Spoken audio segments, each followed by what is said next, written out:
Hey, it's Sparky, Fifer, 1250 AM, The Fan, beautiful Milwaukee, Wisconsin. Our guy over there, Nathan Marzion. Follow him on Twitter at Nathan Marzion. You can follow me at Sparky Radio. Lots to get into coming up in this podcast. We talk about the Giannis train. It was a year ago yesterday, so that would be Wednesday, 9 years ago that he kind of broke out in that Knicks game at the Garden. So we'll talk about where we late getting on that train. Holiday versus Middleton. Drew Holiday got a contract extension yesterday. And we're going to talk about whether or not that contract extension, how much he's making versus how much Middleton is making, which one is actually the better deal there. But first, we're going to start off talking about this Milwaukee Bucks team that all of a sudden have won a couple of games. Break out the Bucks. How about it, folks? They take care of business the last two games with Boston and Orlando back to back. On top of it, they beat Orlando without Giannis, without Chris Middleton, and pretty much were in control of that game from the word jump. Has the switch been flipped by the Bucks? We always have fun on this podcast about they're lost in the dark in the room trying to find their way to the switch. So I said the last time we did this, I think they're on the other side of the room. I don't think they're even on the right wall yet. Where are we now, Nathan Marzion? Or do we think this is officially good? We're fixed. We're ready for the playoffs. I mean, no, I'm not going to – I don't overreact to the losses saying, oh, we're screwed, and I'm not going to overreact to the wins saying, oh, everything's fixed.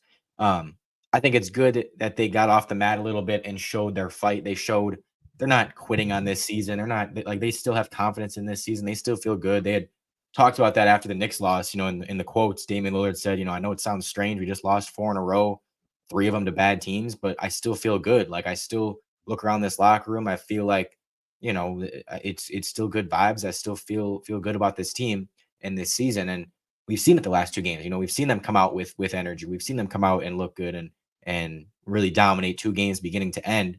It's just good for them to get some positive momentum, to not go into the playoffs, you lose those games and then now you have OKC and Orlando coming up on the road. There was a chance there where you're like, we might go into the playoffs with a 7-game losing streak. And it's just good to see, or I guess it would have been almost 8 games maybe. It's just good to see them get out of that a little bit, show that they can still, play well. They're still a good basketball team. And Dame was playing well last night, got some confidence going. So, plenty of good signs. I like that what Patrick Beverley's brought the last couple of games. I like that Bobby Portis played great last night. Brook Lopez is shooting the ball well, playing better the last couple of games. So just some positive things to take forward.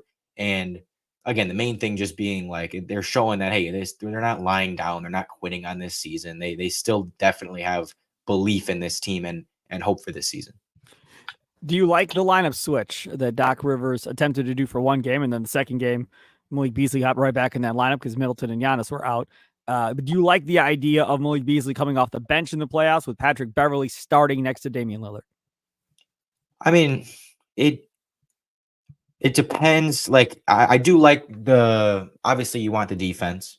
You want to put a defensive guard next to Dame because it's hard to go out there with Dame and Beasley and be confident in your backcourt defense. So for that reason, I like it. And for the reason of they weren't playing well, they were struggling. I know it wasn't, they weren't fully healthy and all that, but when things are going bad, it's like, okay, change something, do something different, try something else.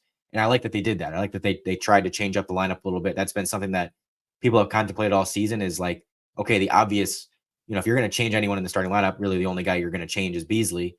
And so to swap him out for a defensive guy in Beverly makes sense. The couple things that I'm skeptical about, it's looked great the last 2 games because Patrick Beverly's 7 of 11 on threes. I don't know if that's going to keep up. He's been knocking them down, and that's been great. Like if he can shoot, 35, 40% from 3, okay, he's not going to be as much of a liability on offense. I don't know that he can. So I'm skeptical about that keeping up, and I'm skeptical about how he'll be guarded in the playoffs.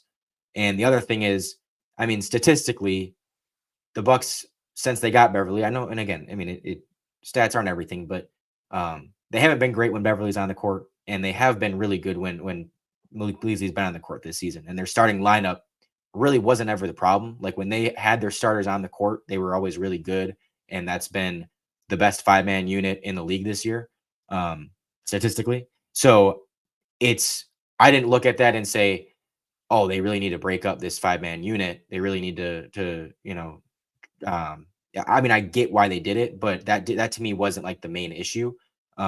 So I could see it end up, where Beverly is really struggling on offense and, teams are just completely sagging off of him. And we're like, hey, maybe we should go back to Beasley. And because that was working really well. And at least teams have to guard him. Even if he's not shooting the ball well, teams still have to be out on him. Teams still have to, they know he's a threat. But on the other side, I do think that in the playoffs, I trust Patrick Beverly more than I trust Malik Beasley to do what he's asked to do. Beasley is asked to shoot and asked to try his best on defense. And there's times he's doing neither of those things. He's not trying on defense and he's not shooting the ball well. Whereas Beverly is asked to be a pest defensively, to give effort on the defensive end, and to really be an energy guy. And I know he's going to do that. Like, even if he's not shooting the ball well, even if there are times he maybe gives up some buckets, he's going to bring the intensity and the energy and be that point of attack defender that they've kind of needed. So again, I get it from that standpoint of, like, in a playoff series, I trust Beverly to do his job almost every single time. And I don't necessarily trust Malik Beasley to do his job every time. So I get it from that perspective.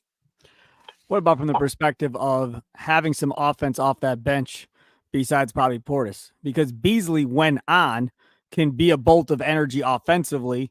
If he's hitting his threes, all of a sudden that gives you a little extra scoring punch to the bench. And if I'm going to say Beasley or Beverly, who can get hot from shooting three, I think I'm going to take Beasley over Patrick Beverly at this point. And I think the other part of this is because Beasley's not that great defensively, even though he tries, right?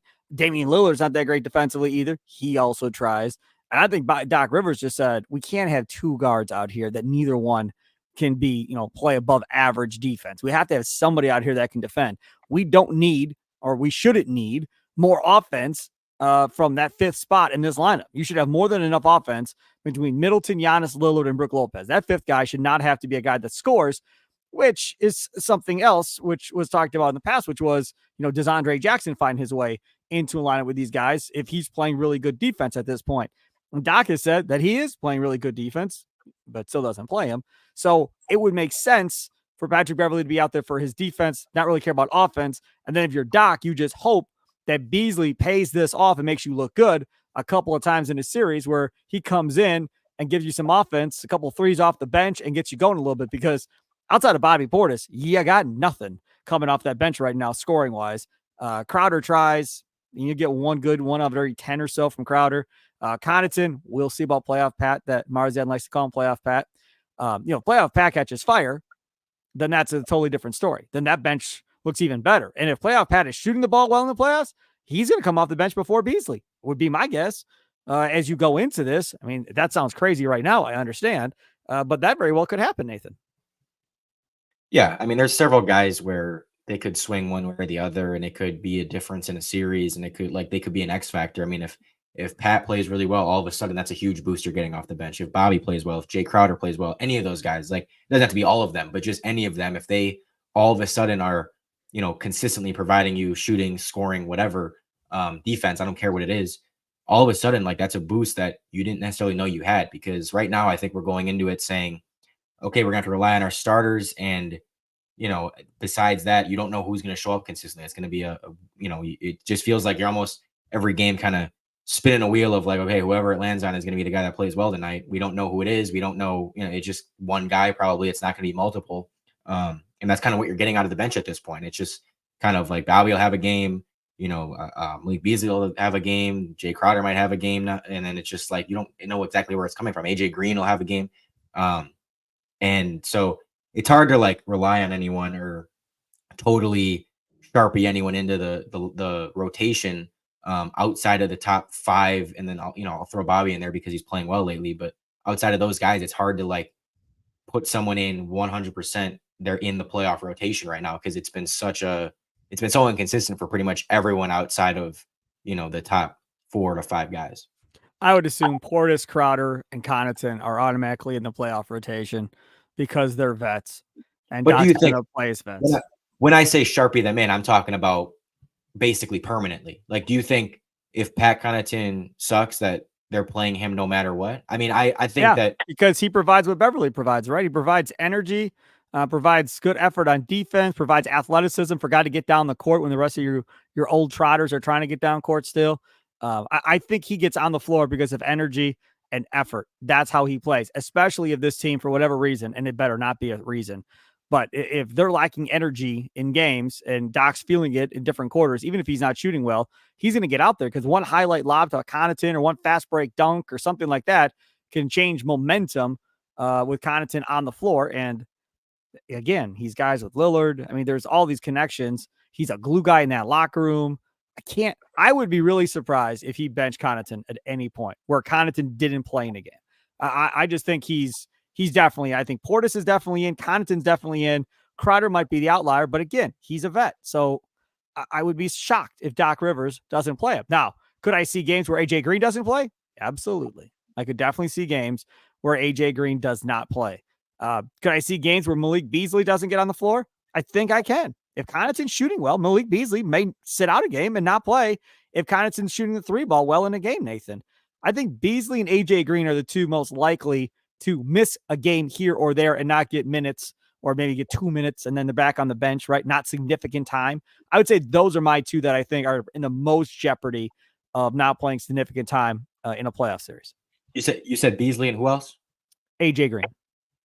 Yeah, I mean, again, I'd love for AJ Green to be in that rotation. I think he's earned it for the most part. He's not going to be great every game. You know, we've seen him have some bad games, but I just think with his defensive effort and with how he usually shoots the ball, like, to me, he should be playing over Pat. But I'm not. I mean, again, I expect Pat, Jay Crowder, Malik Beasley to be the guys going into the playoffs, like to start the playoffs. I think that's going to be the guys playing off the bench with Bobby Portis. Because yeah, as you said, they're the vets. I'm totally expecting Doc to like start out with those guys. But to me, I mean, I could see situations where, yeah, like if Jay's struggling, if Pat's struggling, where those guys just kind of lose their spot a little bit. And I'm not saying they'll play AJ Green or play Andre Jackson or anything, but I could just see them keep shortening the rotation and say, okay, this guy's not playing well. We can't play him. We're going to have to play Beverly even more minutes. We're going to play Dame even more minutes. We're going to have to play Chris even more minutes. And just ride out those starters. I don't see Bobby really losing his spot because you're going to need that size off the bench. You're going to need some, you need another big. So to me, like, yeah, Bobby's one that I'll kind of just Sharpie in as like, no matter what, even if he's not playing well, like they're probably going to need him out there for a good chunk of time. Yeah, it again, like I said, it's tough to tell because of how inconsistent everyone's been. There's just not many guys off the bench. I mean, really including Bobby that have just been consistently good that you're like, I can rely on that dude. And that's part of what comes with having a top heavy team, and making that Dame trade is it does sacrifice some of your bench. And it's like, you're kind of relying on your top 3 to 4 to really, carry the load and get you over the top. So that's what they're gonna have to do. I really want to see what happens in the first round of the playoffs. If they hold on to this 2 seed, which it looks like they might, they hold on to this 2 seed and they wait, and now they got to, get a team from the tournament, playing tournament. Do they come out flat? Do they come out like, yeah, let's roll the ball out, we'll win? Don't have to bring it all that much against this Bulls team or whoever it may be. And it costs them a game or two early because they don't take it seriously. Or do they come out when the playoffs start and they, put the pedal to the metal and get after these dudes right away and like, we're taking you guys out quick and easy. This series is going to be over in short order. I really am anxious to see what the mentality looks like, what the energy looks like in the first round of the playoffs, Nathan, with this basketball team, who we've been questioning energy most of the season. It is looking like, though, that, I mean, if they're, their first round matchups likely going to be, it's almost certainly going to be one of 4 teams. And those 4 teams are the Magic, the Sixers, the Heat, and the Pacers. And all 4 of those teams, outside of maybe the Magic, are teams that I don't think they are going to take lightly. Like, you're not taking the Heat lightly. You're not taking the Sixers lightly. You're not taking the Pacers lightly after how they beat you down in the regular season. So I'm honestly, like, that's one thing that I think is almost good about them. If they do have to face a team that is a little scary in the first round, like Miami or Philly, is they're not going to be able to relax. They're not going to be able to come out with that mentality. If they were playing, the Bulls, like you said, a team like that, or the Hawks, they might sleepwalk a couple games and all of a sudden catch themselves in a hole or down 2-1 or something and trying to fight their way back. I do feel like if they're playing against, one of these few teams that they really are going to most likely be going against, they're going to have to be locked in, and they know that. And I think that it could be a blessing in disguise if they do have to go through a tough team to start, like Miami, let's say, just for example. It's like, you're not going to be, they're going to go into that game knowing they have to lock, they're going to that series knowing they have to lock in. And if they are able to, and if they're able to get past a Miami or a Philly in the first round, that could be a huge confidence booster for them the rest of the playoffs of like, okay, we got past that team. We turned it on and we beat a team that is, a good team and a team that is a threat. And that's a big thing compared to, again, if you played the Bulls or something and you beat them, it's not as big of a deal. It's just more of like, okay, we beat a team that we 100% should have beat. And this play-in tournament is not set by a long shot right now, because right now Cleveland is in the 4 hole currently, and they're 2 games better than Philadelphia in the 6 hole. Then Orlando and Indiana are 1 game better than Philly in the 7 hole, 2 games better than Miami in the 8 hole. So there's still a chance Philadelphia doesn't end up in the play-in tournament, sneaks in. Orlando and Philadelphia fall, or Orlando or Indiana or both. Maybe they fall into the play-in tournament instead. The Bulls are the 9 seed. Atlanta's the 10 seed. That's not changing. That's how that's going to play. They're definitely in at this point. You see those 2 spots. So again, still wide open in the air a little bit as far as who you're going to face and how this whole thing plays out. I don't think you want Philadelphia and Embiid if you can, if you got your druthers, and Boston's really the one that scares you the most. I get that. But you don't really want to deal with Embiid if you don't have to, Nathan. No, but at the same time, I mean, again, like I said, I'm not trying to stress too much about matchups because at the end of the day, if you're good enough, it shouldn't matter who you play. And if you're a championship team, you're going to have to beat those teams regardless. So it's like, you're right. Again, obviously, if you had the choice, yeah, you'd rather not play Philly. But at this point, you don't really have a choice. It's just how it unfolds. The way things are going, it's like they don't have if you just purposely lose this game, you avoid Philly for sure. Like, no, they could lose games and then end up with Philly. They could win games and end up with Philly. It doesn't matter. Like, it could go so many different ways. It's so it's going to come down to the last day. So it's just like, just play, see how it plays out, whoever you end up with. I mean, we in 2021 said everyone was bent out of shape because they had to play the Heat in the first round, and everyone thought that was the end of the world and they should have avoided them and blah, blah, blah. And they went out and swept them, and it helped them, get the confidence to go win a title. So again, it could end up being a good thing if they face Philly and beat them. And like, that's again, a big confidence booster. I think it would totally boost the fans' confidence, boost everyone's confidence of like, hey, we can do this thing. Like, we're back, let's go. And it could end up being a good thing, And I think with Philly too, they're not a bad matchup for us. I mean, again, they're the most talented team we could face, and they have the best top end talent we could face, but they aren't necessarily a bad matchup. I mean, Embiid has historically struggled against Brook and against Giannis. Maxi's a tough matchup, but overall, like, I still think we're the better team. I think knowing how, they usually play in the playoffs with Embiid, like, it's not the end of the world if you got to face them in the playoffs. If they happen to beat you, then, I mean, again, it kind of shows that, hey, you weren't ready for it anyways. Like, if you can't beat them in the first round, then you probably weren't winning the title to begin with. What about Giannis before we get to a break here, as far as your thoughts if he plays in the first round or if he misses some time in the first round?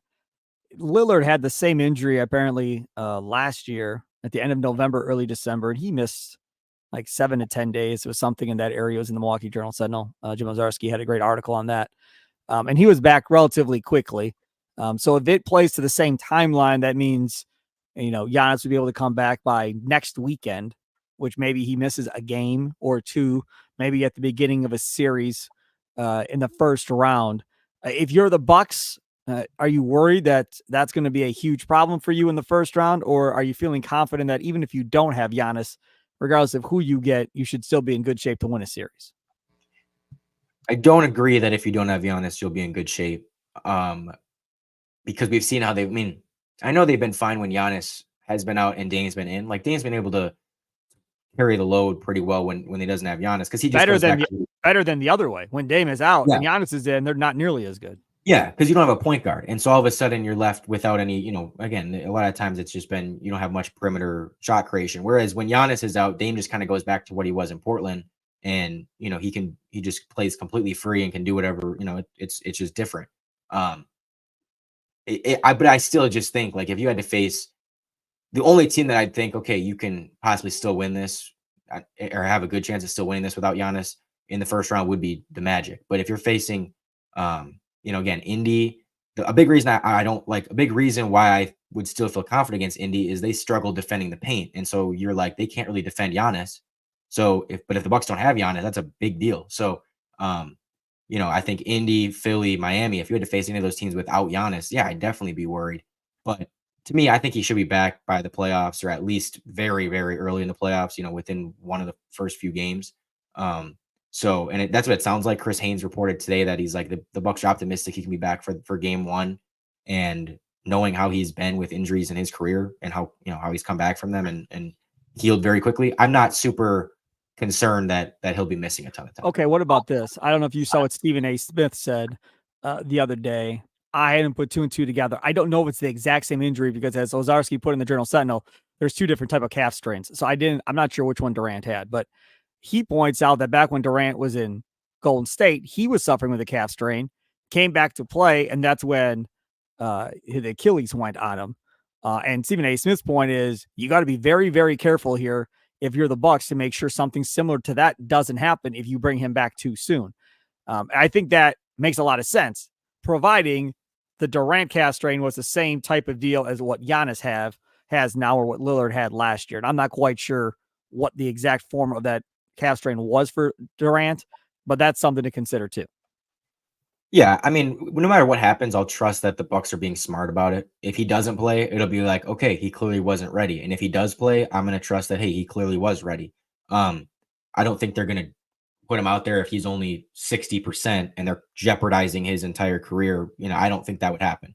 But if he plays, I'm just going to trust that, hey, they must have determined that he is 95% and they're comfortable with that and they want to play him. And again, if he doesn't, then clearly he wasn't, and they're playing it safe. I will say that I know from what I've seen and read, it sounds like the Durant thing was a little different. I guess it was called a calf injury, but there was a lot of talk about how it actually was an Achilles injury. When he had the in air quotes calf injury before getting the Achilles injury in the finals. Because I guess there was like stuff about there were pictures of like him with ice on his leg, and it was not on his calf, Right. it was on his Achilles. And people were like, I think they like at the time, I think people were saying this too, where like they kind of lied about that injury, I think, maybe to make it sound not as bad. Was they said calf and it really was Achilles. So I don't know if that is the same thing. I don't know if, and again, everyone's different. I don't know if Kevin Durant heals from injuries the same way Giannis does. I don't think he does. So it's hard for me to just compare the two and say, oh, well, this happened to Kevin Durant, so there's a good chance it's going to happen to Giannis. Of course, you have to be cautious. Of course, you have to be smart. Like that's a given. You're not going to totally rush a guy back if he's not ready. But again, I believe that by next weekend, Giannis will be at least 95%. And I think he will play, and I think they'll be comfortable with that. So that's just my prediction on it. Yeah, and I'm fine. I hope that prediction works out exactly as you're saying. Take a quick time. I'll come back. We got into it last night in the Potawatomi Sportsbook Probes post-game show served up by Wendy's. Charlie Houston, my producer, and I went back and forth on Drew Holiday's contract extension. And then we were comparing that to Damian Lillard. And he was on the Holiday side. I was on the Lillard side as far as, which one is the better deal if, you're a team with either one of those guys, because they're both virtually the same age. You get out a year earlier with Lillard than you do Drew Holiday, but Lillard's making $20 million more a year pretty much throughout the contract. I want to get Nathan's thoughts on that, but I also want to turn it around. We touched on it last night briefly, very briefly, but Drew Holiday versus Chris Middleton, and which one of those two deals is a better deal. We'll do that next here on Green and Growing. Download it on your Odyssey app or wherever you download your favorite podcast at. Check us out on the Odyssey Sports YouTube page as well.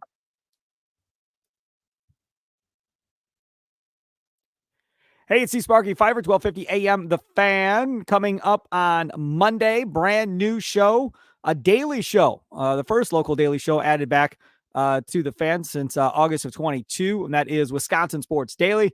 I'll be hosting that. Charlie Houston will be producing for me. And coming up Monday, we'll have Ryan Wood on, Green Bay Press Gazette. Eric Name of The Athletic will be on the show as well, and that comes up on Monday. It'll be Monday through Friday, 2 to 5 in the afternoon. I need your help helping to spread the word. I'm not going to put up billboards or anything else. So the best way we're going to get word out that, we're bringing local sports talk radio back Monday through Friday to the Fan to 1250 is everybody do their job and kind of tell everybody they know to check it out and give a listen. So we'll see how that goes.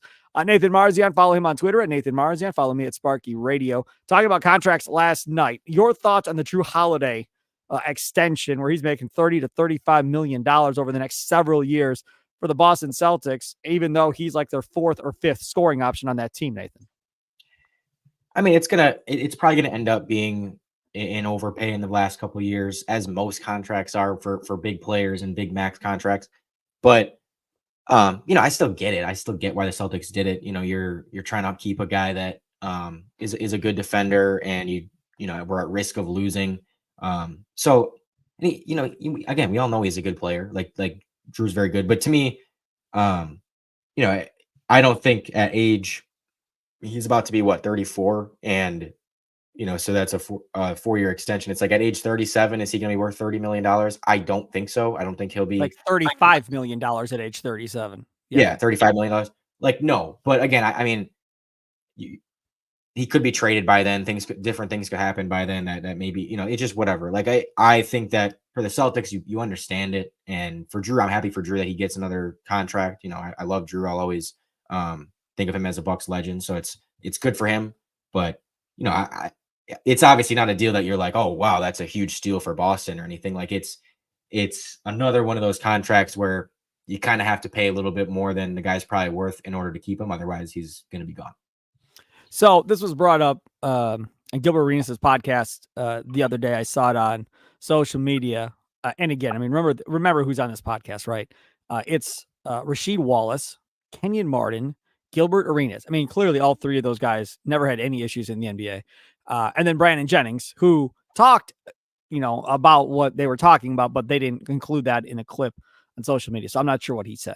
But Kenyon Martin pretty much said Damian Lillard doesn't make players around him better. Period. End of story. Didn't make players in Portland better around him. He's not making anybody in Milwaukee better around him. And that's the issue when you have Damian Lillard on your team. And Jennings pretty much just sat there the whole time. And then when he started to talk, like I said, they cut off the clip.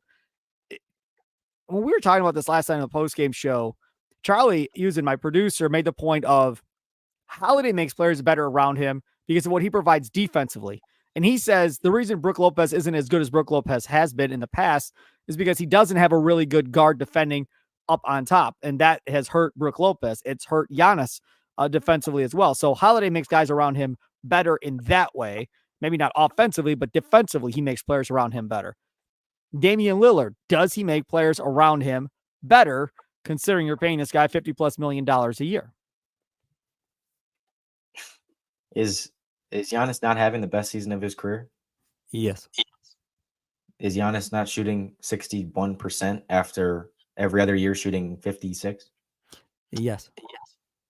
So I don't think it's a coincidence that the first year he gets Damian Lillard, all of a sudden he's having by far the most efficient season of his career, the best season of his career, shooting fewer threes and having the ball more down low, and the ball down low more than any other year in his career. So are the Bucks not shooting 45% from three off Damian Lillard pick and rolls? The answer is yes. So to say that Damian Lillard doesn't make his teammates better, if anything, like I would argue this year, Dame himself has been a little disappointing, but the thing that has kept me optimistic about Dame and makes me say I still love having Dame is he's made other guys better. He's helped the team. He's helped the other guys around him. He himself still needs to get going sometimes and still needs to shoot better, play better, whatever. But even if he's not that comfortable, he has made the world around him for other guys, more comfortable. Now, as you said, Drew's presence defensively definitely helps out the defense as a whole. It's going to it just leads to less pressure on Giannis, on Brook, because there's not as much penetration. You don't have guys getting into the paint as much. You don't have guys getting blown by as much, and there's just not as much responsibility on Brook and Giannis to clean up the mess, I guess. But I mean, if you got any defender in here, it doesn't have to be a Drew Holiday level defender. Like they would help a lot too. Like that I just, to me, I don't think Drew Holiday ever like made guys a ton better. I think he made guys' lives a little bit easier on the defensive end. But I mean, some of that is scheme related. Some of that, it's multiple things.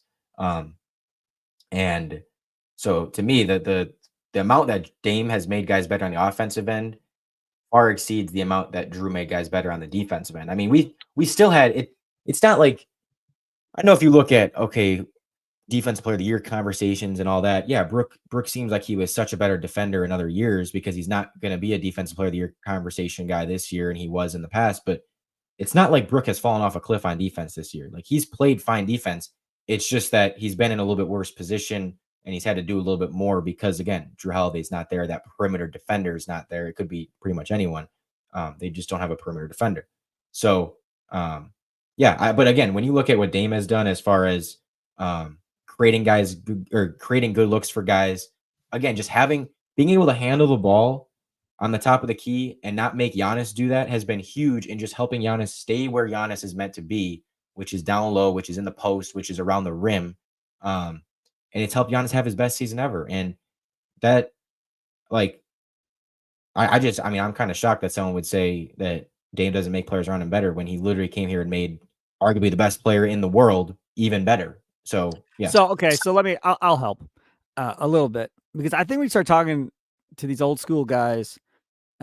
When they talk about making players better, they talk about these role players having big years because they're getting wide open shots. They're getting easy looks. The game is being made easy for them because a superstar is making it easy for them. And I think in their mind, Dame doesn't make life a whole heck of a lot easier for his guys around him. Now, they didn't specifically say he wasn't making Giannis better. He didn't specifically say that, Kenyon Martin. He just said just in general, but he did bring up CJ McCollum in Portland. And he wasn't convinced that he made CJ McCollum better in Portland either when he was with the Trailblazers. Now, could there be beef between Lillard and Kenyon Martin from something long time ago? Maybe. Could be. Anything's possible. I was kind of taken aback by it. I said on the post-game show, let's just watch. Let's see what happens in the playoffs. And let's see how much better he makes guys around him by getting them easier looks and doing stuff like that once we get into the postseason. And let's see if Kenyon Martin has a point. It's like I sit here and pay attention to, oh boy, look, he got 5 guys open shots in this game. I'm not writing numbers down and seeing what he does, but I will pay a little bit more attention now, Mr. Marzion, to kind of see what it looks like. But I agree. If you're a top 75 player, I find it hard to believe that people around you don't have an easier life because you're on the floor. And I mean, when you watch games, you can just see the plays Dame makes, even when he's not scoring. Just last night, there were several passes where I was like, that is a heck of a pass. Penetrating, driving past someone, and then firing a pass to a wide open guy that I didn't even see. And all of a sudden, he's firing a pass to the corner, and guy gets a wide open shot off of it. There's tons of those, and Dame makes a ton of good decisions. He has been really good just as a playmaker this year. So, and again, I'm not saying like Drew Holiday sucked as a playmaker or anything, but he was not on the level of Damian Lillard, and Dame has, to me, 100% helped, just create open looks for guys, find open guys, make the right decisions. And, again, just his presence too, especially in the clutch. And this goes back to Giannis too, but like Giannis having the best clutch season of his career by far, because when Dame brings the ball up in the clutch, teams are literally trapping him at half court. And it's like all of a sudden Giannis has all this room to work 4-on-3. And that never happened before. Like, that was not the case. So just Dame's presence has made guys better. And, again, I know the team hasn't been great. They haven't been up to standard or whatever, but again, a lot of that has been injuries and a lot of that has been defense. It hasn't really been a result of like Damian Lillard's not making his teammates better. And again, like I said, I think if anything, you could just argue that Dame himself needs to be better, but I don't have any gripe about how Dame has played with his teammates and not making them better. So. He is Nathan Marzion. You follow him on Twitter at Nathan Marzion. Follow me at Sparky Radio. Thanks for checking out another edition of Green and Growing. Download on your Odyssey app, wherever you download your favorite podcast at. Of course, don't forget the Potawatomi Sportsbook Pros post-game show served up by Wendy's after each and every Bucks game. Toby Altizer, formerly the Bart Winkler Show, was the afternoon host on WSSP back in August of 22 before it flipped. He is filling in for me coming up on Friday night and Sunday afternoon. And then I'll be back next week, kicking things off with Wisconsin Sports Daily from 2 to 5 on Monday afternoon. Tune in, call in, tweet in, Facebook posts, whatever. I want as much fan interaction from you as possible. That's how I want to separate this show. And we're going to talk about Brewers every day. We're going to talk about Bucks every day. We're going to talk about Packers every day. It's not going to be just a show about one team for 3 hours. I promise you that's not happening. So that's what we're going to do coming up starting on Monday. Nathan Marzion, big plans for the weekend. What do you got going on, bud? It's supposed to be nice out. Yeah. So probably going to be downtown. I know tomorrow night It sounds like Dame's not playing. Obviously, Giannis is out, so not expecting a ton at OKC. So maybe it's a game that I can kind of just have my phone, not pay too much attention to. I'm hoping that Twitter won't be freaking out when they inevitably don't bring your phone, man. Just leave your phone in your buddy's car. I have to watch the game. I have to see what happens. Maybe Chris can put up 40 and they win the game. But just put your phone in your buddy's car. Don't go on Twitter during the game. Just know, have a couple of beverages. I'm gonna have some beverages, but I just know that tomorrow night I'm gonna be watching the game. Bucks will be down 15-20, and it'll be like, okay, well, they obviously don't have Giannis or Dame. What are they expected to do against OKC? And I'm gonna go on Twitter, and half my timeline is gonna be like, yeah, this team sucks again, blah blah blah, and it's gonna be like, are you kidding me? Turn your phone off and you go to bed. That's it. Yeah. No, that's when I just say I'm not going. That's when I realize I'm just not going on Twitter the rest of the night. Like I can go text my friends, blah blah blah. I'm not gonna go on Twitter. I have a very technical and important question. Where is your favorite outdoor deck patio area to drink in the summertime? Heart. I knew you were going to say that. I love the Heart. That's my favorite place. Yeah, I knew you were going to say that.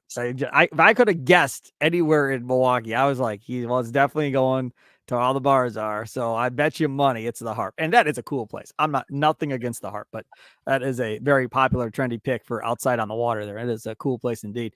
He is Nathan Marzion. Follow Nathan Marzion. Follow me at Sparky Radio. We'll do this again coming up on Monday. And I'm looking forward to it. Really am. Because by that time, we'll see who's in the play-in. Well, we don't know who's in the play-in tournament, but we'll have a better idea of seeding and all that stuff. We can talk about the last two games going into the postseason. Enjoy the rest of your day, evening, whatever the case may be. Have a good one. Toodles.